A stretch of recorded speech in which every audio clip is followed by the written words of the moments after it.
Bill Clinton, he deported or returned 12 million people. Obama deported and returned 5 million people. Trump is not even at 1.5 million. And no, they didn't all get due process. In fact, Bill Clinton worked with a Republican Congress to pass a law that deprived anyone within 100 miles of any U.S. border who'd been in the country less than 14 days a courtroom. Obama expanded that law. So for everyone who's mad about Alligator Alcatraz, let's also not forget that Obama was the one who built the cages at the border. The reason that you weren't seeing ICE agent raids all over the news back then is because sanctuary cities did not exist. Local law enforcement cooperated with federal law enforcement. They held criminals for ICE to pick up. They didn't release them. They didn't tell people that ICE were Trump's private army who was zip tying children. Also a lie. And guess what? ICE didn't have to wear masks. They wore street clothes. They didn't need to wear riot gear. No riot gear. Wake up. You're being manipulated. It's simply a step toward totalitarian and authoritarian effort to suppress the vote. And it goes along with his seizing election machines and voting rolls, imposing citizenship tests, a series of actions that are designed to suppress and maybe stop the vote. The Democrat Party in this country ceases to exist as a viable political party without taxpayer money. They find a way to swindle it, without the mass importation of foreign barbarians, and without election fraud.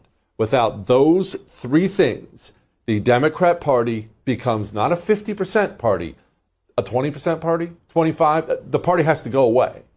So when you understand that, you understand why they fight so hard to keep foreign barbarians here. Their entire existence disappears without the mass importation of foreign barbarians who will be given taxpayer money in various ways and then will vote for Democrats in various ways. So ICE surges into Minneapolis, surges into Minnesota. They start scarfing up foreigners. What happens? Here's what happens. Elite communists, they want to cause disruptions. They want to cause all kinds of disorder out there. But they're, of course, not going to get their manicured fingers dirty. That's the elite communists. The street communists, it's their job to get their fingers dirty. Street communists are generally the true believers, almost always broken, miserable, pill-addicted criminals. Now, the bad part is, and it happened in Minnesota, fighting a war, fighting a revolution can be hazardous to your health. That woman died. She goes out, tries to run over a federal officer. That's going to get you killed about 99% of the time. Now she's gone. You communist street animals who watch the show and send in death threats, I'm coming for you, and all that other stuff you say, that's whatever, that's fine. But you should understand that they don't care about you. That woman who was just sent out to die, that revolutionary, you know they'll send you tomorrow, and then your daughter the next day, and your son the next day after that, and the people who are breaking your mind and your soul as you consume it on social media and you read the New York Times, and none of those people will lose a minute of sleep when you die for their cause. I hope you know that.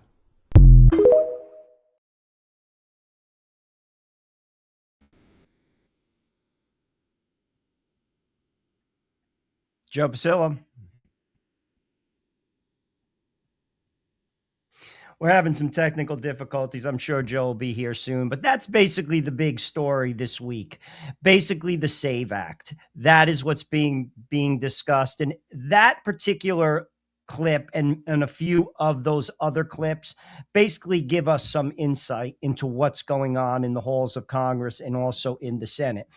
Ultimately, they, as in they, the Democratic Party, who is radically left, They are fighting for their life. Why? Because what they need are immigrants. They need the migrants to vote. That is why they were let in. And what that man, Jesse Kelly, said, I wouldn't have called them barbarians. That's his words, not mine. However, that is the tool to keep them in office. And that is why they are fighting so hard. Period. End of story. Jesse Kelly called that spot on. He also called this spot on.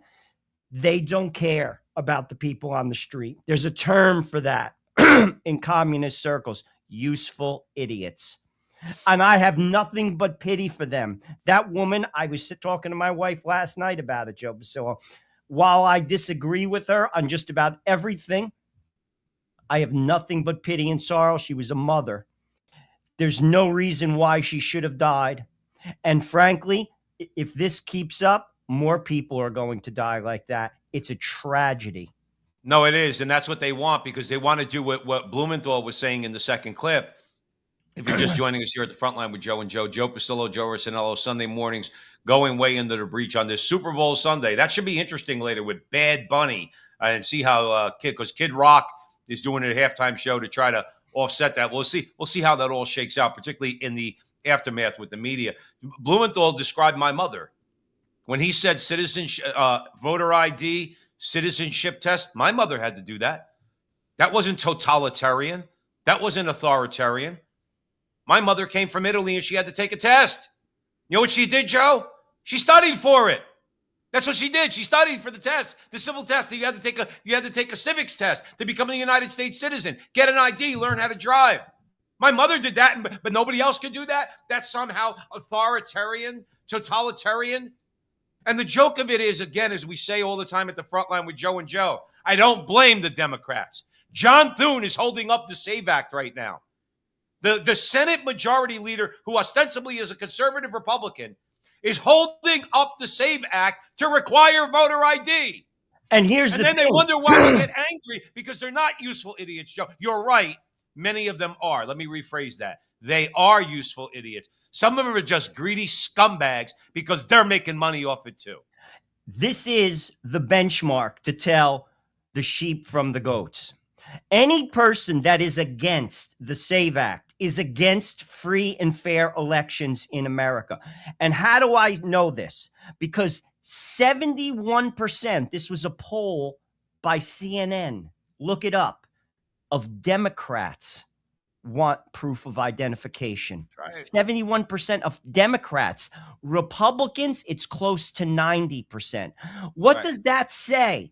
It says that the Senate and the Congress don't care what the American people think because they don't and are not interested in the voice of the people speaking in the elections. Right. They're not. Right. And to Thune's point, the only way that is going to take place is to get rid of the filibuster. And this is the benchmark. If he does not do that, and anyone for that matter that does not do that in the Congress or in Senate, because this is what the American people want, both Republican and Democrat, they need to go. It is a testament against the fact that the American people's voice does not matter.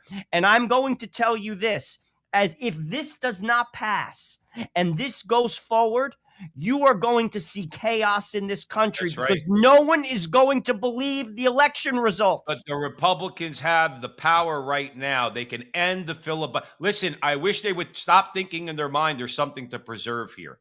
There is nothing to preserve. If the Democrats get in, they're ending the filibuster. Game over, lights out. No SAVE Act. Taxes going up. Unregulated immigration. I'm telling you, it's going to be funding the deep state. The country is finished because immediately the Democrats will end the filibuster. Guys, Thune, the rest of you, they're playing chess. You're not even playing checkers. But I actually think they're aware of it, Joe. It shows who they truly are. You see, this is where I think the bully pulpit has to be used by Trump. And Trump is a shrewd man, and I think he will use it.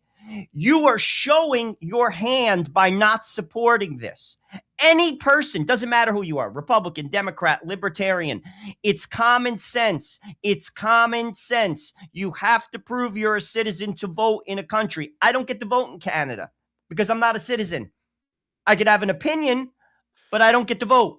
Well, you don't get to vote in this country if you do not pay taxes and you are not a citizen. This is not some esoteric idea. This isn't a radical idea. It's straight up and down common sense. And any person who is not for that has an ulterior motive. You don't have to be a brain surgeon to understand what's going on. You simply don't, Joe. Well, listen, they're the ones. They're the ones who put together the commission a while ago. And today at the front line with Joe and Joe, we're going to be discussing a couple things. White Christian evangelical men. I mean, I don't understand. Like somebody who has can go on social media or any other outlet and take a group of people and vilify them.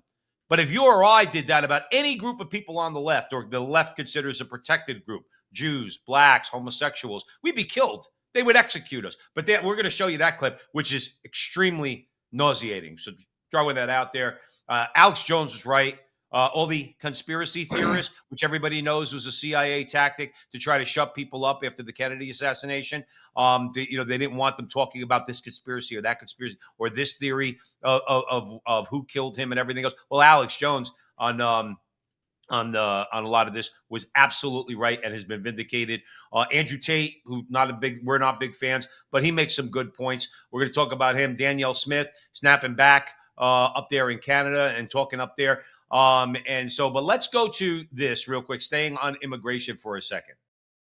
Talk to get around the fundamental problem, which is the bipartisan commission chaired by Jimmy Carter and James Baker said back in 2009 that mail-in voting is fraught with the risk of fraud and coercion. But since then, and until this administration, they haven't proved it. Let me talk. Yeah, please. And since that time, there have been in the newspapers, in networks, academic studies saying it is open to fraud and coercion. The only time the narrative changed is after this administration came in. But elections that have been held with mail have found substantial fraud and coercion. For example, we indicted someone in Texas, 1,700 ballots collected. From people who could vote, he made them out and voted for the person he wanted to. Okay? Because that kind of thing happens with mail-in ballots, and everyone.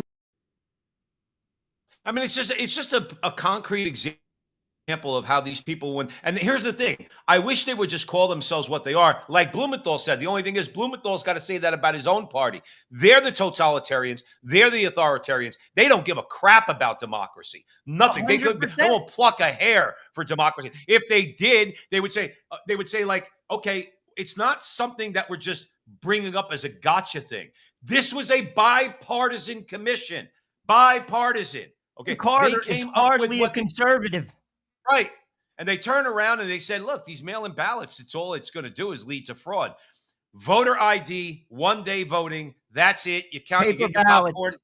What's that? Paper ballots. Yeah.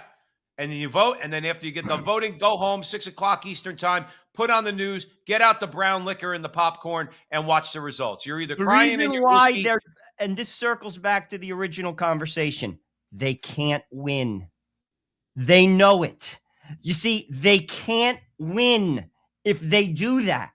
And they know it. Right now, America votes 70% through mail-in ballot. That changed from 30% as a result of COVID. Ask yourself, why?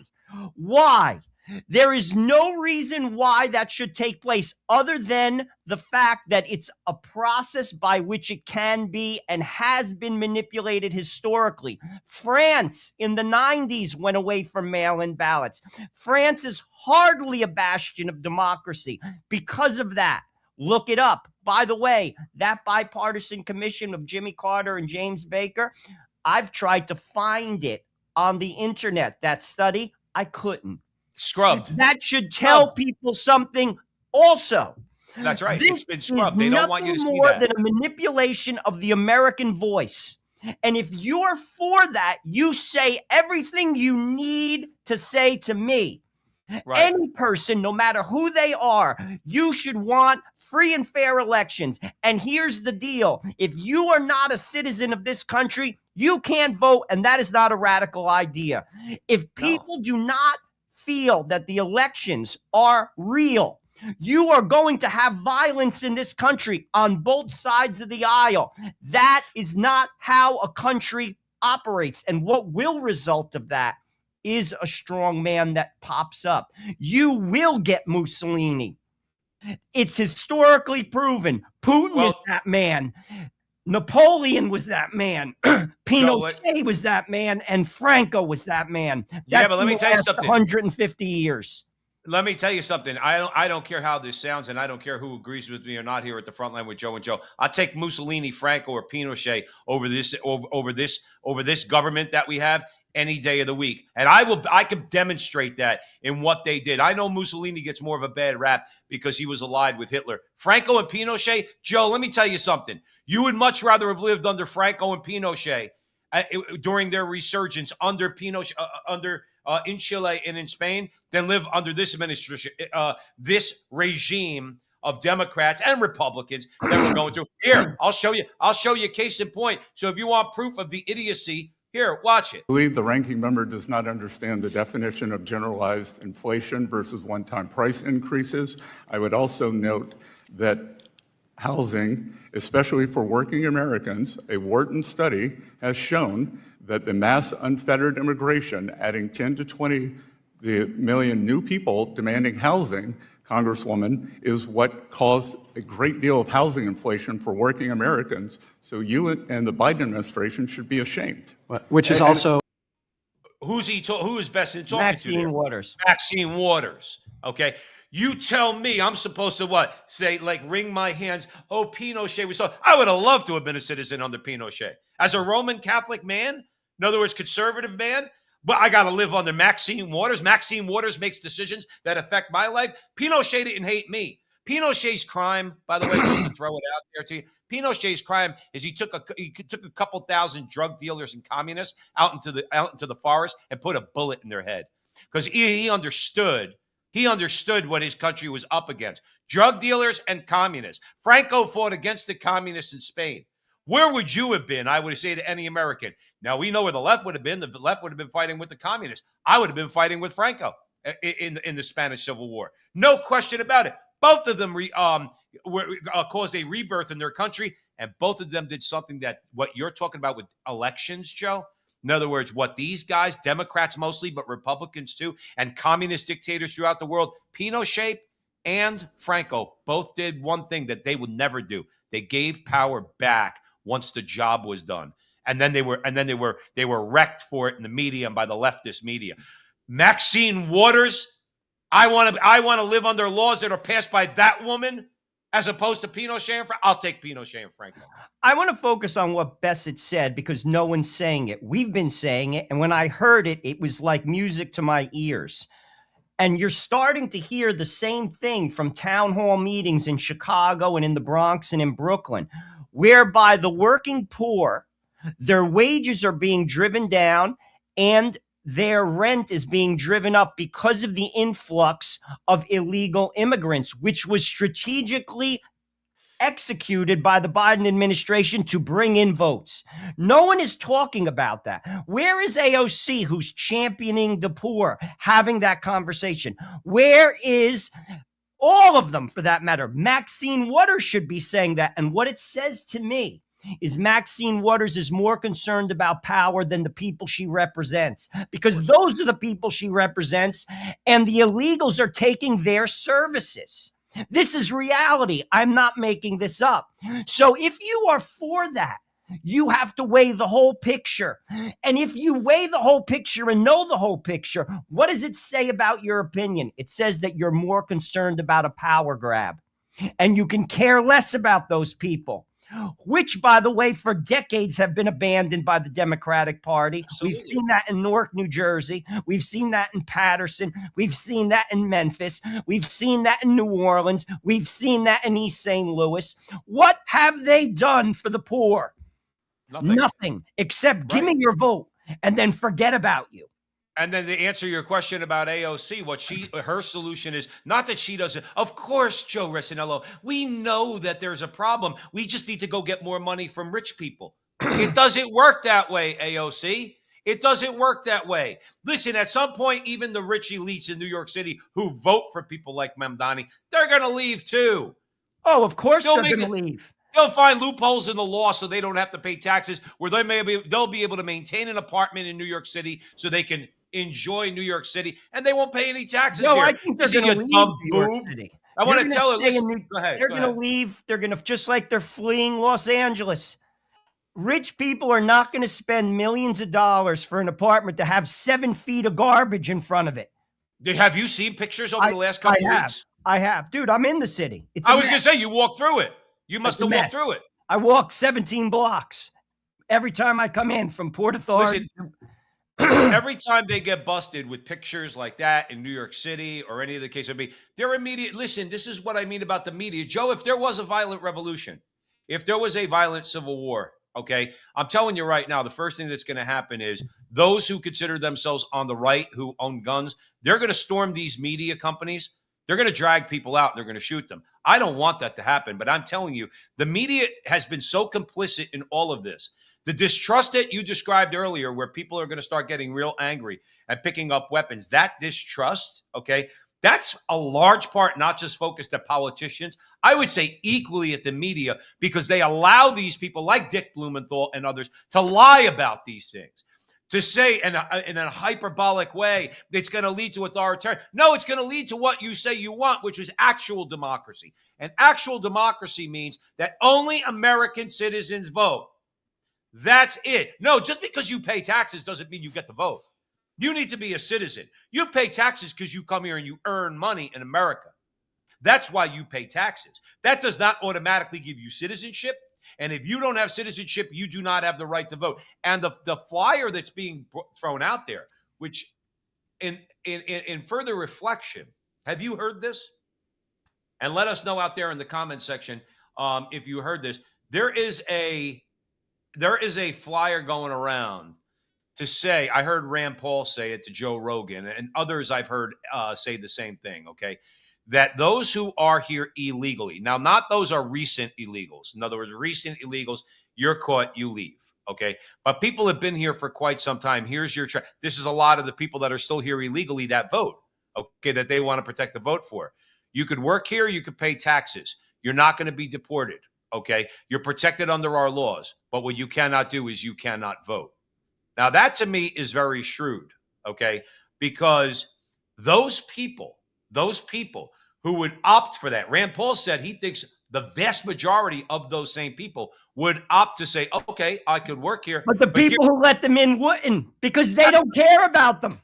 Say, get their Hispanic asses out of our country. 100%. That's what Maxine Waters would 100%. say. That's exactly what they would say. They would say, we don't want them here anymore. Because guess what? Now they're going to be here. They signed the document, Joe, that says they're not voting, okay? But they could stay here legally and they could work and pay taxes and enjoy, let's say, at least protection under the law, of course, because you need to be protected if you're working here by the law, but you can't vote and you're never going to be a citizen. Nancy Pelosi would say, get them all out of the state of California 100%. And every other part of the country, because now you can't do anything. I hope it happens. Well, I hope it happens. It's not going to happen because, again, that's dreamland. But it proves the point. Like all they care about. This is what has happened in Europe. Again, we've been saying this. Now the conversation is basically in the mainstream to a degree. Joe and I have been talking about this for years. Right. This is what they did in Europe, and this is what we're going to talk about a little bit later in Spain. He just naturalized 500,000 people. And what we're going to talk about with that also when it comes to Spain is if you speak out against that or you any go to jail. other thing you're going to jail. We're going to show you the clip so you know Joe and Joe aren't lying. Okay, we're going to show you the clip. So it's the president of Spain saying we're going to craft criminal legislation against social media companies. That means he wants Elon Musk in an orange jumpsuit. 100%. By the way, how many people in the Epstein files are not in an orange jumpsuit? But somehow, some way, Elon Musk, who's probably not in the Epstein files. And if he was, no, in he any was. nefarious- Well, there's comments and emails with about right. with him. But if he really was, Joe, if he really was in a nefarious way, like they're doing something bad. Remember, somebody made a good point. Actually, we'll save that for Alex Jones. Let's go to Canada because we want you to stick around here. We're going to be talking about a couple different things. Let Danielle Smith. Now, see, what happens is some people might take up what Joe Pasillo said. I'm not going to say Joe and Joe because you happen to disagree with me on this, or maybe not agree with me 1,000%. Or I said, you know what? We're at such an odds with each other. Why don't we split the country in half and have East America and West America? And we're no longer one nation under God. West America will, because the conservatives will take the West, probably because it's prettier. But we'll take the West, all right, and we'll split the country. We'll separate. Well, when you talk like that, obviously the left gets all in a tizzy because they want to control everybody. They don't want to give you any space to breathe. Like Tim Gordon, who said one time, when the left sees an inch of the room that they don't have, they say, why don't we have that inch too? They'll never let you separate. Danielle Smith's got something to say. It's been clear that me and our United Conservative Caucus are supportive of a strong and sovereign Alberta within a united Canada. That is one of the bills that we passed when I first came in. But I think we also have to be realistic that 10 years under Justin Trudeau's government, our province was relentlessly attacked. Our economy was relentlessly attacked, not only for our economy, but our provincial rights and also our personal freedoms and our way of life. And so when you look at the polls, they suggest as many as 30% of Albertans have lost hope. That's about 1 million people. And I'm not going to demonize or marginalize a million of my fellow citizens when they've got legitimate grievances. What we need to do is we need to give Albertans hope. We need to show them, not just tell them, not just words, but with actions, that Canada can work. And that's what I've been doing. That's why I signed an agreement with the Prime Minister in November so that we could work in common cause on correcting some of the mistakes, I would say, of the Trudeau government. And it's why we participate in these kinds of First Ministers conferences so that we can find. Okay, but here's the thing. She's saying that she's working with Ottawa, right? She's working with the administration in Canada, okay? They're not going to correct any mistakes, Ms. Smith. The whole purpose was, in their mind, they're not mistakes. Now, in the mind of the 30% of Albertans, that million Canadians that don't want to be part of Alberta. And Joe, let me tell you something, like any other movement, if you're starting at 30%, that number is going to grow. Carney's not interested in correcting any mistakes because Carney doesn't think they were mistakes, because the people of Alberta were deliberately attacked by Trudeau's administration. They're going to continue to be attacked by Carney's administration. They'll put lipstick on that pig somehow, okay? They'll try to do that, but that number is going to grow. You're Joe Stradamus, I'm Joe Stradamus Jr., okay? How's that? You're senior, I'm junior. Here's my prediction. That number from 30% is going to grow. And Alberta at some point is going to reach a critical mass. Joe, I said this before, in all of human history, when you're living at the moment, when you have borders and boundaries, it's hard to imagine those boundaries shifting. But if you look at all of human history, Joe, boundaries shift all the time. Go look at Europe over the last 150, 200 years. Go look at Europe over the last 1,000 years. How many lines have been changed? How many borders have been changed? Who's to say that you can't carve out that part of Alberta and make it the 51st state of the United States of America? Okay? So the bottom line is, I think that 30% is going to grow, and the mistakes that were made were not mistakes. Like Danielle Smith said, they were deliberate attacks upon the people of that province. Couple comments. I mean, Danielle's comments here were in reaction to some voices within Canada saying the separatists in Alberta are treasonous. And that's what her comments were addressing.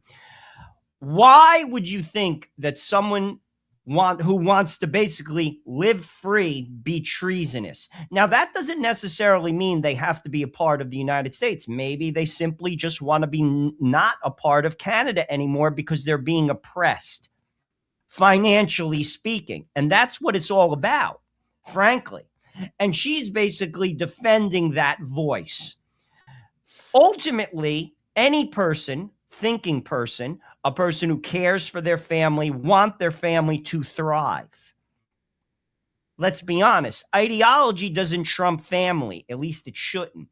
And these are people who see no way out, that they're being taxed to death, that their standard of living has gone down so much that they can no longer live under these guidelines.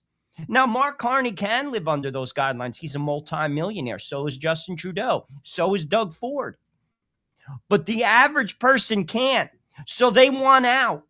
And that doesn't necessarily mean they want to be a part of the United States. They simply want out. I could just speak for myself. There are many ideas in America that I want nothing to do with. Any thinking person who is a father and has children should be saying the same thing, to be honest with you. Well, Joe, not for nothing. What you just said, I mean, this is a larger point than just talking about Alberta. And you talk about what people want. You said something very telling. Let's do a little deeper dive here on a more philosophical level.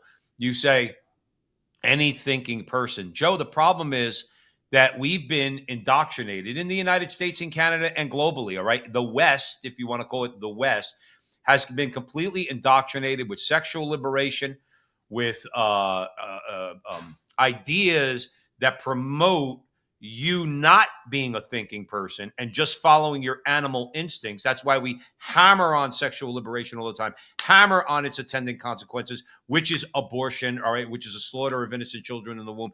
Joe, they don't want thinking people. And if you wake up every day just worried about where I'm going to get laid, get high, and get drunk, then guess what you're not doing? You're not using your reason. You're not a thinking person. And that's the type of person they want. Why aren't 100% of the people in Alberta saying, I know some people in the chat room are thinking, okay, about Danielle Smith. We're moving beyond Danielle Smith as far as maybe some of her own things that you disagree with. And I understand all that. She's a politician too. Just talk about the idea.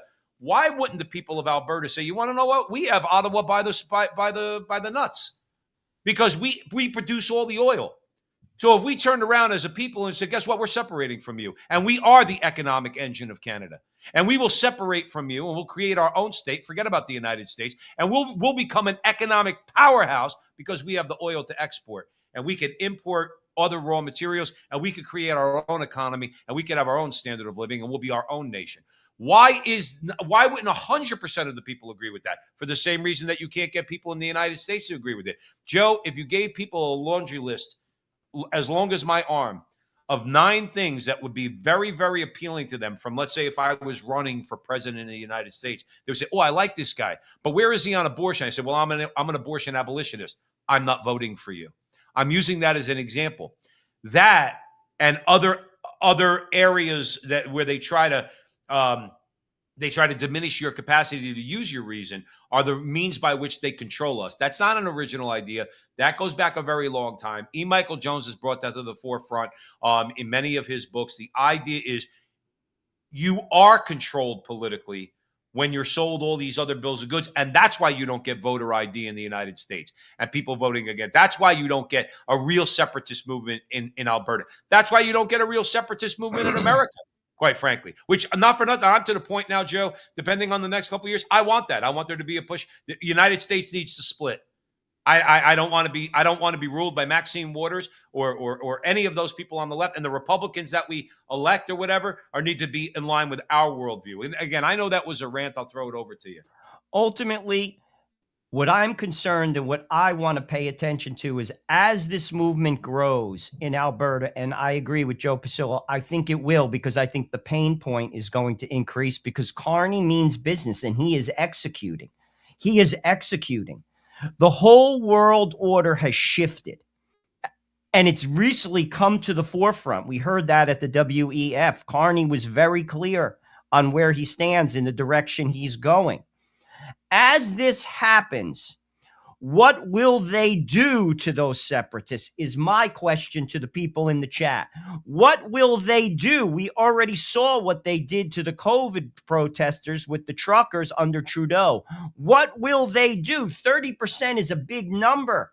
And if that grows and they actually pose a threat, because right now they're not a threat, they're just a voice, let that number grow to 45%. What will they do to those people Will they freeze their bank accounts as they did to the truckers? That's the question I'm putting out to the Canadians to think about and think long and hard. Do you think they're above or below that? Absolutely not. That I is agree with you. absolutely a real question that you should consider. How will they punish you for wanting to be free? No, listen, I hear you 1,000. One of the ways they punish you aside from the law is they get their media animals, and that's what I call them, animals. And by the way, you don't have to be a male of the species to be an animal. You could be like these two women that I'm going to play for you right now. They just sick their dogs on you. And Joe, these two women, sorry, they're dogs. This is a cancer. White evangelical Christianity is a cancer. These are the worst of our country. These are the worst people in our country because they use their religion in two ways, as a weapon and as a shield. They weaponize it whenever they want to and say, we're on the moral high ground. You're a lesbian. You deserve to die. You're a lesbian. The cops shouldn't have revived you. Oh, your parents are Mexicans and they brought you over here. Yeah, you should go to jail and eat worm food. And then when you call them out on it, oh my God, they're after the Christians. How dare they? How dare they? We're so oppressed. White Christians are so oppressed in this country. And they want it both ways because in the religion, that duplicity is taught. You can be morally duplicitous. You thrive in cognitive dissonance. And so this is just a massive, massive problem. And it should come as no surprise to anyone that of this. Take out the word Christian and insert the word Jew or Muslim. Would that video get taken down? Insert the word Jew or Muslim into what she just said. Okay? And with, again, she wouldn't last 3 seconds in the politically correct buzzsaw if she did that. But she could get away with saying that about Christian. Everything, by the way, she said, and we could go on for hours and we're not. Everything she just said. Number one, she is a hateful human being.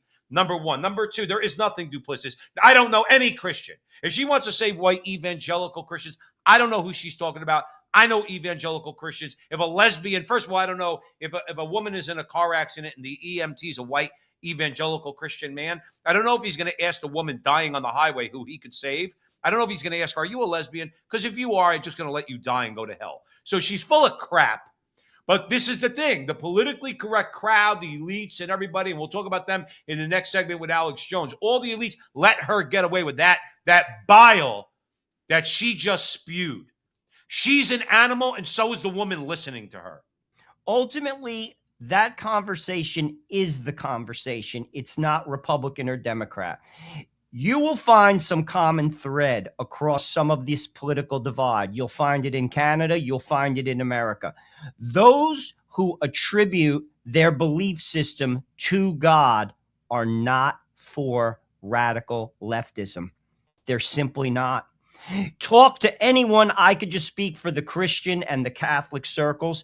Anyone who goes to Mass every day. They may not like Donald Trump, but they're sure as heck not for what the radical left is spewing, what Right. that woman was spewing. Talk to an Orthodox Jew. Talk to a Muslim, a practicing Muslim who prays every day and has a big family, like the ones in Michigan. They're not for this. No. Anyone who attributes their worldview through the lens of God or their perception of God, we'll call it that way, because clearly, as a Catholic, I don't see the world the same way as a Muslim does.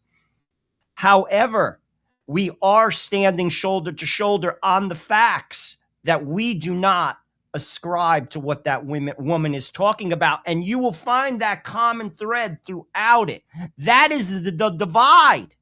Right. That is the divide. It's under the politics, but that is the real divide in America. America is a Christian nation. It was founded by Christian ideals. Every single state, the preamble in every single state, the first sentence references God or basically a word that is saying like to a higher power. Every one. Just like in Saudi Arabia, which is a Muslim nation, they don't apologize for being a Muslim nation, and they shouldn't. That's right. We You're should exactly not right. They either. shouldn't. Right. This is they what shouldn't. it is. But here's the thing. My larger point was those two women. We're going to play a clip from the president of Spain in a little bit, okay? And talk about if those two women separated or inserted the word Jew or Muslim into what they said about Christians, and then that was broadcast in Spain, according to the president of Spain, they should be arrested. As it is, if they broadcast that video in Spain, they'd be like, bravo, that's right, those white evangelical 100%. These people, look, there are many times I don't like white evangelical. I'm not using the word white because that's irrelevant. White, like Michael Jones says, that's a category of the mind. Okay, it's not a category of reality. White means nothing. Just evangelical Christian. I don't agree with evangelical Christians on a number of things. I think they're too attacking of the Catholic Church and the Catholic faith and Catholic doctrine. Okay, but at the end of the day, I know several of them. Okay, and I've been over their homes. And I broken bread with them and drank a little brown whiskey with them, okay? And the bottom line is this, they're good people, okay? What they don't like and they're not tolerant of is your leftist bullcrap that you constantly want to ram down our throats, whether it's on the economic scale, the immigration scale, whether it's on the culture wars, whether it's on homosexuality, whether it's on abortion. They don't agree with them. And you're the bad guy. In the meantime, Don Lemon, who's not white, who's not an evangelical, or maybe he calls himself a Christian, just stormed a church, a Protestant church, an evangelical church in Minnesota, and harassed women and children and the pastor in that church. Why is he not hateful? Why is he not a hater, Joe Resinello? Now I sound like my father. But it's a clear double standard. But here's the thing. The radical left are incapable of seeing it that way. You can't even have the discussion. You see, I would not be for storming any church. I would not be for hurting anyone. They see themselves as revolutionaries. Yes. They see themselves in the right, and what they do justifies the end. They think nothing of what they did. In fact, They defend it. And I've seen many clips on social media defending what they did. And well, I don't see white evangelical like this dimwit. I don't see white evangelical Christians being the problem with Don Lemon and a bunch of leftists, okay, storm a church in Minneapolis, and you people seem to think that there's no problem with that. Somehow that falls under the First Amendment protection of free speech. You got no problem with that. But I don't see white evangelicals storming anything. But here's like the I'm thing. talking about, Joe, with social media, real quick, with social media, Joe. If there was white evangelicals, all right, and the regular that were storming places like, I don't know, a gay church or a synagogue or a mosque, Joe, it would be all over the news. You don't see that. Why? Because they're not doing that. That woman's a liar. Well, She's Joe, a it's the same thing liar. when they talked about January 6th that went on the news media for 18 months. Right. That was a fraternity stunt next to what's been going on in the country in terms of people dying, in terms of destruction, and no one cares. Right. I mean, again, people can't step back and basically look at this objectively. They're unable to do so. But under that woman's conversation is this: the Christian ideal threatens her choices. She, in essence, is fighting for her life, just as the Democratic Party is fighting for their life to make sure that illegal migration, those people, that they vote. Because she has made a life choice, a choice that maybe requires her to have a door to an abortion, because many people live that way. It's a life choice, and they're not willing to budge on it. And frankly, the Christian right terrifies them, because if they came into power, in their mind, their life would be severely impacted, and it may. Right. Just like my life is impacted with my children. Public school is not an option for me.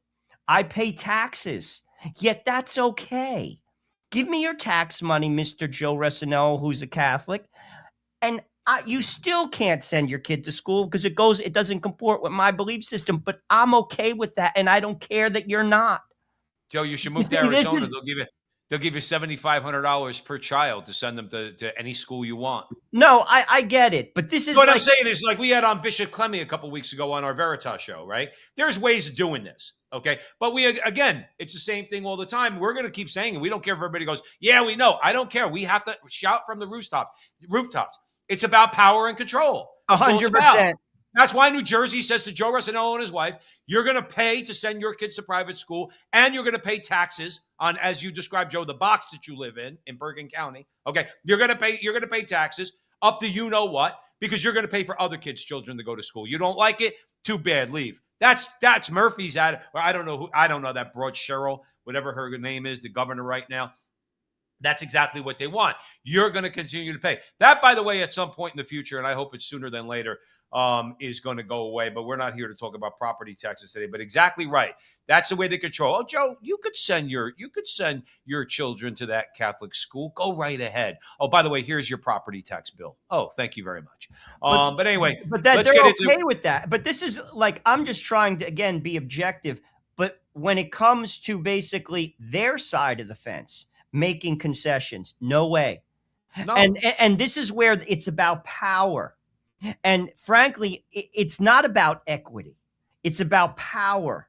Yeah. This whole conversation, under it all, personal choices through God's lens. You either are for them or against them. Now, that does not mean Donald Trump's choices comport perfectly with God.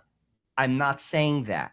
But what I am saying is, the radical left that controls the Democratic Party in America is completely godless. Oh, yeah.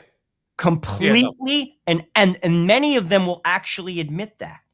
It's secular humanism. It's completely godless. Well, they'll blame you. Like that woman there blames white. I would ask her, I said, do white evangelical Christians, should they have the right to vote? Like you're illegal immigrants? Because it seems like you want me. It's okay if I have a right to vote as long as I vote the way you want me to. That's not the way it works, sweetheart. That's not the way it works. The way it works is I vote my ideas, my worldview. It doesn't matter that they're Catholic. If my ideas are good and I can convince other people that those ideas are good and we should see them implemented in our nation, okay, then they're good. If they're not, they're not. But the thing is, what I think is good and what you think is good are two different things. I'm allowed to vote. And as long as I vote like you, I'm allowed to be a Catholic who votes as long as I reject my Catholic faith. That's not the way democracy works. I like to break it to you. And here, I just want to play this clip. We don't have much time to talk about it.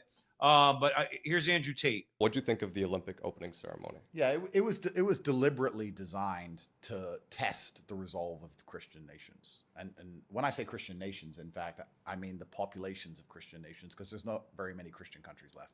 You can't call America the Christian country anymore because they protect the pride flag more than they protect Jesus Christ. So it's not a Christian country.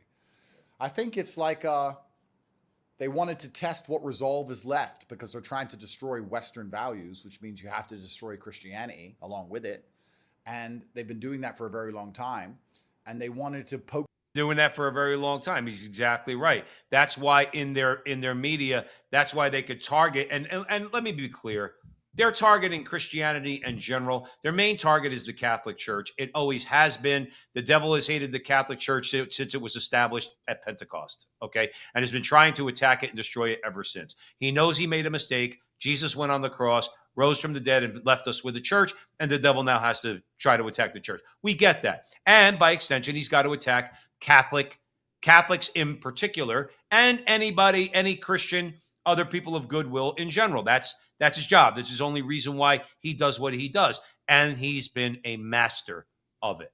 Let's give, like the saying goes, give the devil his due. He's been a master at doing that. I want to remind our listeners and viewers to the Summer Olympics, where they made a mockery of the Last Supper. And now we have the opening ceremony of the Winter Olympics. That symbol is clearly satanic. And the red lights behind it, it is a clear satanic image and message to people. We reject the Christian edict of the West. We reject it. That is what Satan said, I will not serve. Where am I going with this? I also want to remind our listeners and viewers from the Summer Olympics that we watched, I watched it on television, a man who basically called himself a woman, beat the crap out of a woman in boxing. And it was sanctioned by the Olympics, and we watched it on television. That is despicable. It goes against everything that's good and decent, and every so-called feminist should be appalled. That was sanctioned by the Olympics. And I watched it, and so did many other people, and they called something that something that was not something that is. That is a man, and he beat up a woman on television. Everybody and people responsible cheered for it. That's and right. that is what the Olympics is all about, and that is satanic. Yes, you're absolutely right. And everybody who supported that or kept their mouth shut about it, that was an authority there in the Olympic Committee, they should all be in jail. Let's go to Alex Jones. One of the first to start covering the Epstein, Mossad, MI6, CIA, honeypot blackmailing operation 18 years ago. And yet again, we're vindicated, folks. Yet again, exactly what we said is dead on target. Human trafficking, sex slavery, pedophilia, the occult, torture of children, mass blackmail. These are sociopathic predators who hate humanity.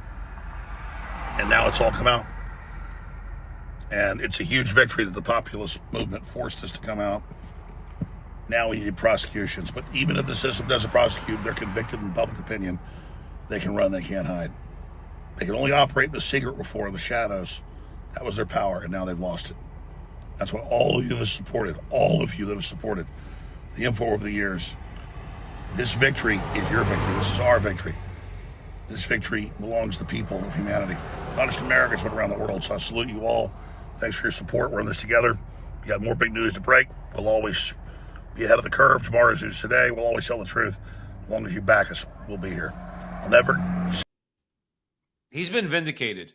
Now we're going to find out, and it's a lot more goes on. Remember, they don't dump 3 million pages of the Epstein files without still hiding a whole bunch of stuff. But nonetheless, he's been saying it. He's absolutely right. Joe, everything they call conspiracy theory, I believe every single bit of it. Let me be specific about what I'm talking about. I think they kill children in the womb and they support that. I think they sacrifice children outside the womb, the same way pagan parents did with the statue of Baal when they used to put the babies on the hands that were, because there was a fire there, and then the baby would roll into the fire and die. They sacrifice children. They sacrifice other people's children. They sacrifice their own children. Okay. I believe it. Oh, they have sex with children at Epstein's Island. Now, let me be clear. Alan Dershowitz said, and I think it's true from everything I've read, just because you went to Epstein's Island doesn't mean you partook in these things. Alan Dershowitz has been very open about this for the last couple of years. In other words, he says, yeah, I've been there. Epstein files show that.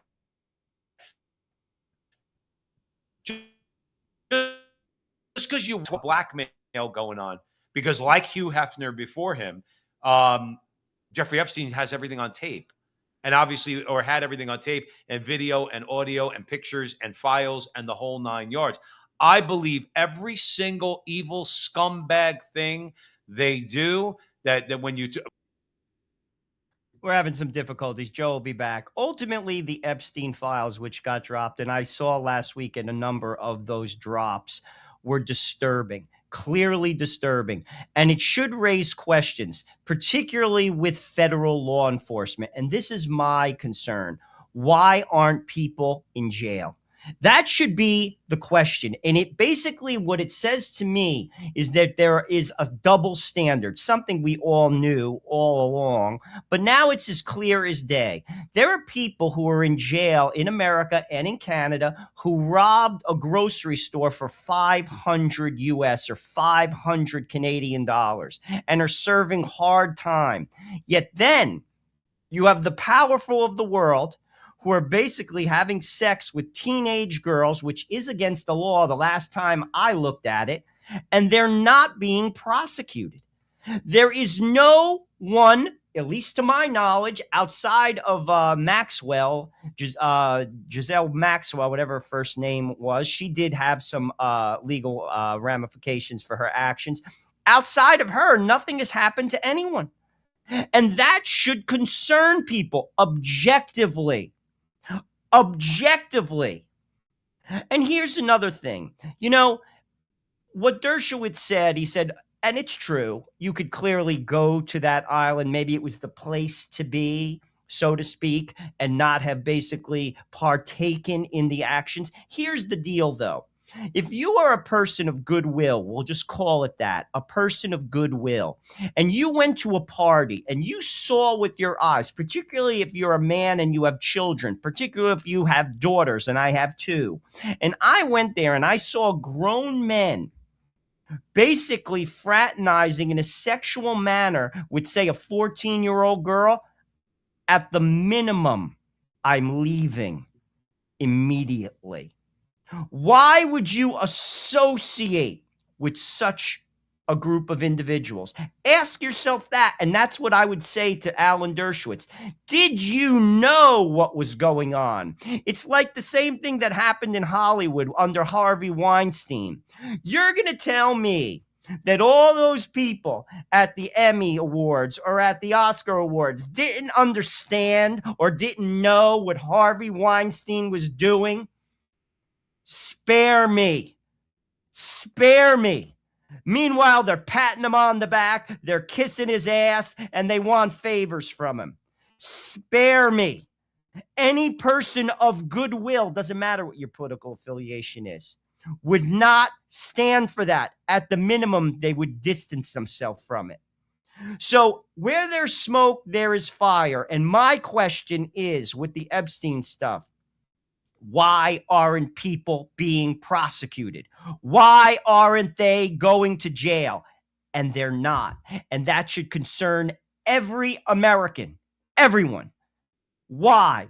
It concerns me because it's despicable and it's disgusting. It says everything you need to know about what's going on and how much these people who are powerful care about you, because they don't. And it's disgusting and despicable. I was scrolling Joe Pasillo through the Epstein files when they dropped. I had to stop. It's just too dark and disgusting. It truly is. And it's not the end of it. I want to know who goes to jail. And my bet is none of them do. None of them. Not a one. And here's another thing. These files were basically in the hands of prosecution under Obama, under Biden, and under Trump. And no one did a damn thing about it. It should tell you something about our system. It should tell you something about our ruling class. And it should tell you something about our society, how we tolerate that. It's disgusting. And to Alex Jones's point, there have been people, especially in Hollywood, who have been talking about this for years. Corey Feldman, he was a child star many years ago. There are clips of Corey Feldman talking about abuse of children. People laughed at him. Mel Gibson, another one, talking about it. Even in the movie The Godfather, there was a scene where a director had sex with a child. That was a message, if you ask me. No one did a damn thing. They deleted that scene. You're right. They deleted that scene. Originally, in the original Godfather, okay, you see him taking a picture when Tom Hagen goes to Hollywood. You see the producer Waltz taking a picture with the girl. Okay, in the version that came out afterwards, okay, that Coppola released for the Godfather with all deleted scenes, as Tom Hagen's leaving after the producer kicks him out and says, "You tell that Goomba, don't try any rough stuff." You see a shot of him looking up, the producer looking up, and she's on the balcony of his home. And she turns and walks away. You're exactly right. And she's obviously underage. And even if she was 18 or 19, he's still an old man. She was with her mother. You know what I mean? I saw that. Right. She was. See, sometimes you got to look closer at movies. I tell people all the time, she's in the picture with her mother. Don't think a lot of parents don't go along with this. My father, God rest his soul, used to say this about Michael Jackson all the time. He used to say, he goes, whether or not he's guilty of these things, the fact is, if you're a parent and you know that there's at least allegations of this, do you send your child there? Like, it's like, do you do that? Now, I'm not saying anything about Michael Jackson, nor was my father. But the point is, but if there's a rumor, an allegation that something is going on, why would you send your 10-year-old kid to Neverland? You would try to find out facts first, wouldn't you? So parents are complicit in this. As Alex Jones was talking about, a lot of these evil scumbags, they are parents. But it does make you wonder, and then we'll move on because we only have a couple minutes. It does make you wonder, do these people, like the pagan Romans, do they sacrifice their own children for their own well-being? We know they do that inside the womb through abortion. But if you look at some of the lives of these people, there are children who have either died or have given themselves over to Satan through transgenderism. I mean, look at Will Smith's kid. Oh, the kid that Jaden. makes me want to cry. You think you got to kill your kid, physically kill your kid in order to destroy them? Let your son do what Will Smith let his son do to himself, walking around in public in a dress. That's a shame. Will Smith. So I don't care if Lord Jesus, forgive me. I believe in my heart of hearts, Will Smith and Jada Pinkett Smith, they both sold their souls to the devil for fame and fortune. I believe that what Alex Jones is talking about are people that have done just that. But if you sell your soul, you also have to offer sacrifice. And if you look at the lives of a lot of these people and the children that they've lost, you say to yourselves, don't know if there's a coincidence. Now, Joe Resinello, we only have a couple minutes because I have to go to Mass because I worship the one true God, okay? But you did ask this, Joe. You said, well, where are people going to jail in all this? Next week, my government will implement the following actions. First, we will change the law in Spain to hold platform executives legally accountable for many infringements taking place on their sites. This means that CEOs of these techno platforms will face criminal liability for failing to remove illegal or hateful content. Just have to leave it there, Joe, because really that goes on for a couple of minutes. He gave you the ribeye right in the beginning. Everything else is kind of like the sides, the spinach and the mashed potatoes. That's the ribeye. We are going to hold CEOs criminally liable for illegal information, okay? Yet people in that Epstein file, nobody's going to go to jail. Here's the president of Spain saying, if you allow Elon Musk, if you allow Mark Zuckerberg, if you allow Joe and Joe or anybody else that we deem to be hate speech on your platforms, you're going to be held legally liable. You know when people used to say things to my father, Joe? I brought up my father a couple times. Maybe, I'm going to go to church and pray for it. My father used to go like this. Whenever somebody ever said anything that was ridiculous, stupid, my father would go like that. That's what I got to think about what you just said. That's what Elon Musk is going, and prayerfully, Mark Zuckerberg says to the president of Spain, say, I'll post anything I want. I'll allow anything on my platform I want. If you deplatform X in Spain, if you make it illegal in Spain, knock yourself out. You're going to have to answer to the people who might want X amongst your people. But guess what? You sending me to jail? That's what I got to say. We alluded to it earlier in the show. The president of Spain is making those comments because he just recently allowed 500,000 illegal migrants in Spain to vote. And that is the game plan. That is the strategy in Europe. That's what Joe Biden tried to do in America. So that is him acting out because it was all over social media. And he knows an informed population hurts him and the powers that be. It's all about that. It has nothing to do with malinformation, which is a made-up word. It has nothing to do with misinformation. It has everything to do with prohibiting the population to understand what's going on. We have seen this in France. The CEO of Telegraph, Pavlov, what's his last name? I forgot his last name, but he was arrested when his plane went in to France. He was taken off the plane and he's no longer allowed to leave France. He lives in in somewhere in the Middle East, Dubai, or one of the like countries out there, which is basically the new Switzerland. He is a prisoner of France because they are trying to control him, because his company Telegraph will not be compromised in his eyes. So they're trying to compromise him. And that is exactly what that gentleman is doing. And this is what people have to think about. And this is what we heard in the new WEF at Davos, the messages. This is what we heard from J.D. Vance when he went to Germany and he said it out loud. The countries that were allies, many countries that were allies with America, France, the UK, Ireland, Spain, Germany, we no longer see eye to eye. These countries are moving in a direction which is a globalist direction, which is anti-human, it's secular humanism, and it's anti-democracy. Call it whatever the heck you want. It's not democracy. Yeah. And ultimately, the lines of power are getting redrawn, just as they were 100 years ago as a result of World War I and World War II. The war is just different. It looks different. These people, if you ask me, pay close attention if J.D. Vance wins the presidency. You will see a different group of allies. We're already seeing it with the, what's her face, the lady who's in charge of the EU, Ursula, whatever the heck, von der Leyen. Oh, poison, pure poison. Any working person that supports that should look deeper. That's all I'm going to say. I'm not going to tell you what to do. Look deeper. They're anti-people. They're pro-ideology. They're anti-middle class. And the proof is in the pudding.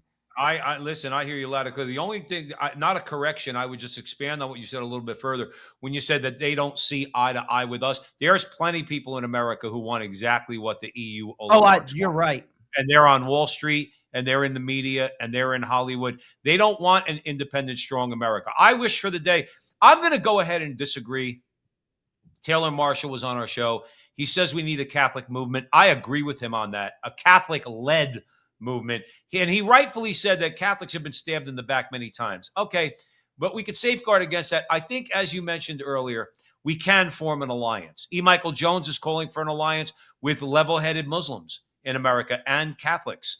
In other words, because we do on certain levels, on certain areas, family and protections for religious practice and a number of different things. We are on the same anti-usury. I mean, we're Catholics. We're supposed to be anti-usury. But I do see hope that we could form a Catholic-led alliance, but an alliance nonetheless where it's Catholic, but we invite others in who are people of goodwill and understand what we're trying to accomplish. But Joe, you mentioned boundaries. I'm right up the middle on that. I want to split off. I have officially in my mind, I'm a separatist. I don't want to even live next to these people. I don't care if they live next door. I don't want to live next to these people. I want them out. They hate me. I don't hate them, but they hate me, and I don't want them around. I'm going to leave you with this on that, and then we got to get out of here at the front line with Joe and Joe. I want you to think about this. What are the things like that gentleman? There's a lot of people in Europe, a lot of people in America. We mentioned Mussolini and Pinochet and Franco earlier. Let's say, for argument's sake, they did suppress freedom of the press in their respective nations, in Italy, in Spain, and in Chile. Okay, let's say they did that, and these people will rail against them as fascist dictators. Okay, but we just played the president of Spain, who just said the exact same thing. He wants to suppress free speech because now he's the target of that free speech. Him, the EU, the oligarchs, Klaus Schwab, all these people, Yuval Harari, all these people that Alex Jones has been talking about for decades.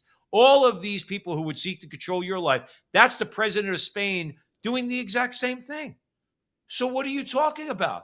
What do you mean you're for democracy and freedom of the speech? You're obviously not in favor of free speech. You say you are, we're just not in favor of hate speech. And this is a conversation that go on and on. Who's to determine what hate speech is? No, this is what we're going to leave you with at the front line with Joe and Joe. Free speech. You want to say something bad about Catholics? Knock yourself out. Joe and I have thick skin, okay? You want to say something bad about conservatives or Republicans? Knock yourself out, okay? You could say whatever you want. but I get to say whatever I want to. Joe Resinello, great conversation here at the front line with Joe and Joe. Joe Pasillo, Joe Resinello. Please, wherever you watch this video, help us out. We had a couple technical difficulties, but as Winston Churchill said, we kept buggering on. And we got through it, okay? I'm going to Mass where I'm going to pray for Joe, myself, my family, and all of you good people out there who watch us at the front line with Joe and Joe. And if you're a prayerful person, please pray for the success of the front line with Joe and Joe and help us out. Hit a like, subscribe, share, do all that fun stuff. Remember, our Veritas Catholic Radio Network interviews get broadcast on social media. And we do that twice a week, and all of these shows there. If you like the content, like, subscribe, share, do all that fun stuff. Thanks once again. And remember, until the next time, that our conversation is your conversation, and that conversation is going on everywhere.